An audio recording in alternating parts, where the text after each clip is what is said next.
Welcome to another episode of the House Husband Diaries. As always, I am your host, Carter C., and today is a special episode shouting out my boys Mike and Frank from Antique Archaeology from American Pickers, the TV show American Pickers. So I got my hat and I got my coffee mug purchased at the home store in LeClaire, Iowa.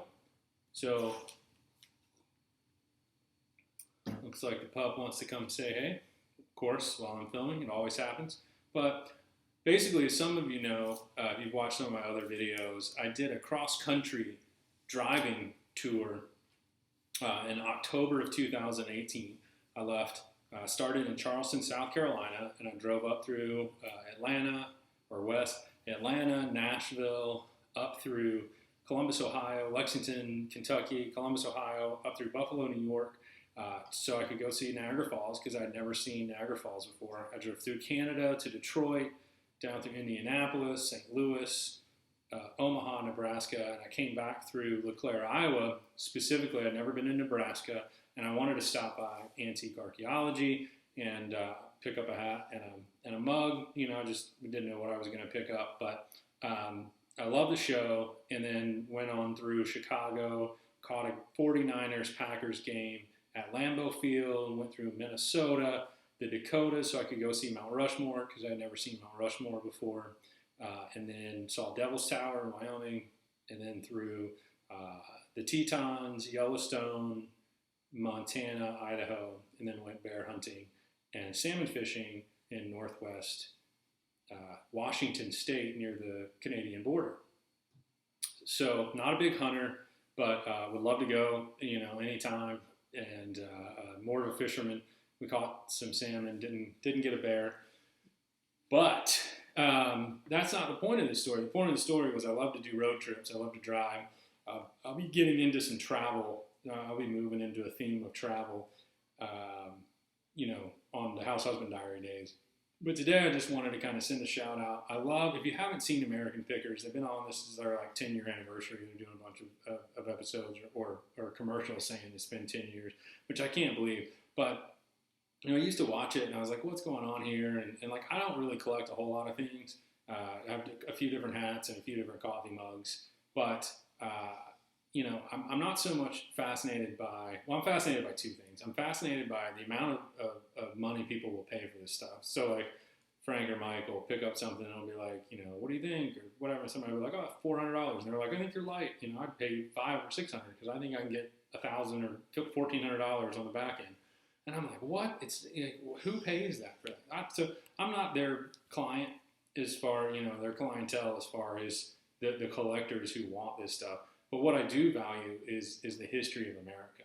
And I appreciate the people who do want to purchase it to save it or to show it off or whatever. But I just really am more, I like it for the stories, for the history, and because I learned something. And it's fascinating how much Mike and Frank know about the history of companies, the history of America. And when they come across stuff that they don't know what it is, then they go find somebody that does. And so it's really interesting to see when they don't know what something is, they've never seen it, they get it appraised. I love the story because the stories are of these pieces are the stories of what built America. And it's so interesting how people, came over and immigrated from different places. They brought their skill sets, what have you, and then they made a life here in the United States and made all these amazing things, toys, sewing machines, bikes, motorcycles, cars, whatever it is, all of these things that you just don't see today. We have all this cheap plastic stuff coming over from China, and that's fine. Like if you want to go to McDonald's and have a little Happy Meal toy or something that's going to break in 2 seconds, and it wasn't expensive anyway. But just the quality and the craftsmanship. You look back on history, and there's just a different story. People made things with skill and pride because they put their name on it, and so it was about quality. It wasn't this race to the bottom line to see who can make the most money, to see who can make the most profit and screw the other guy. It was like, hey, like I'm going to do a quality product. I want to get paid a decent day's, work, but I'm going to put out a good quality product. So I don't want to get on that soapbox too much, but that's what I really appreciate about the history. And there's some things that were cheaply made that didn't survive, and they talk about that. And so they'll, Frank and Michael will say, hey, well, there weren't a whole lot of these that were made or that survived because they were throwaway pieces, and they meant to be throwaway pieces. But there were also things that were really quality, made just with great materials and they, withstood the test of time. And I really appreciate that. So I thought one of the things I would do is there were a couple things that I do have, and I would do my own American Pickers, antique archaeology, show episode in homage to Mike and Frank. And so I'll show you a couple of things that are some of my prized possessions that have a little bit of history to them.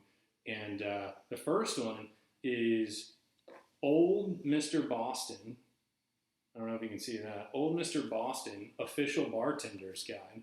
So my grandparents passed away. I helped clean out the house. And I do like to read. I like books a lot.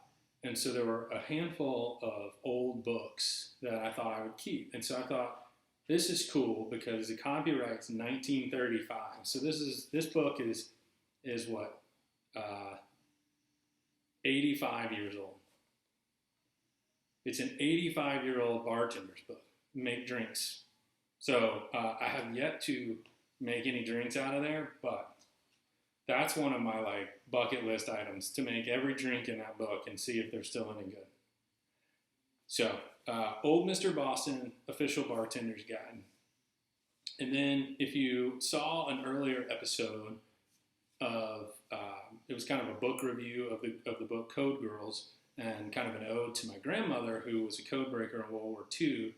And I told you that she went to Duke University and majored in linguistics. Well, I found a couple of her Spanish books from when she was a college student at Duke University. And so these are the kinds of things that, they're probably not worth anything to anybody else, but I cherish them because they're history for my family, and they're old.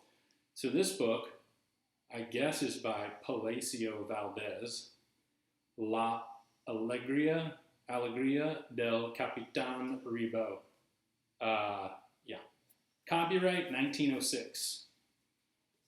Copyright 1906. It's a 114-year-old book, I guess. I don't know when it was printed. It doesn't say. It just says copyright.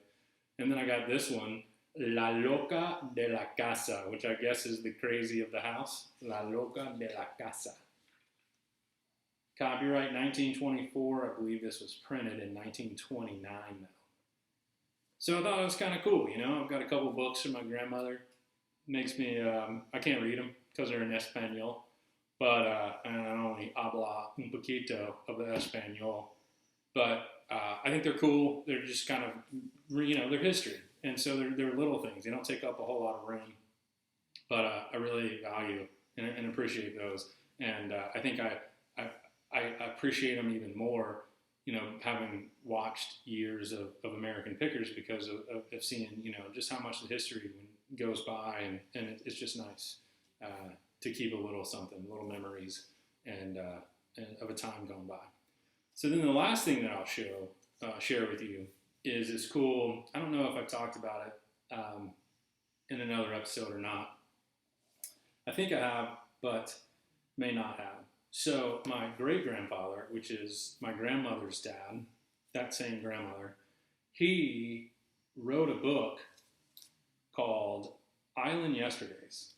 And he wrote it in the 50s, but it's about his time in the early 1900s. Let's see if I can tell you when this was. I think it's 1958, copyright. So about his time in the Philippines, and he helped build a lot of the railroads, or site them out and lay them out in the Philippines in the early 1900s. And then stayed on for a couple of years, I think it was 3 years, to help supply the lighthouses for the Navy. in the Philippines. So it was like 1905 to 1911 or something. And he wrote this book, and I didn't know, but maybe I'd been told when I was a teenager or something. I didn't really care. I thought it was dry. It was this old book, whatever. But when all of my grandparents were passed away, I'm cleaning out the house, I came across this book, and I thought, wow, like, that's really cool. That was a book written by my great-grandfather, who I never met, and it's about, the Philippines, his time in the Philippines 100 years ago, more than 100 years ago. So then I find out that also what we have is his original manuscript of this, and it's hand typed, and it has the original pictures, the original black and white pictures that were copied in the book. And I thought, how cool is that? Like, I didn't know this existed, and now that I know it exists, nobody wanted it, and so I was like, oh heck yeah! Why would I not want an original, the original manuscript copy with the original pictures that are over 100 years old? I mean, this is family history. I mean, it's history in the world too, because the railroads, I'm sure, are still working. Well, hopefully my great-grandfather did a good job. But those are the types of things that I think inspire me. And, just to kind of close up this video for the ode to the American pickers, Frank and Mike, antique archaeology is just taking care to appreciate the history, appreciate those that came before us. And so I don't want to have a huge collection, but I do appreciate the little things. And so that's really all I wanted to say today. Thanks so much for watching the House Husband Diaries. Hope you have a great day, and I'll talk to you on the next episode.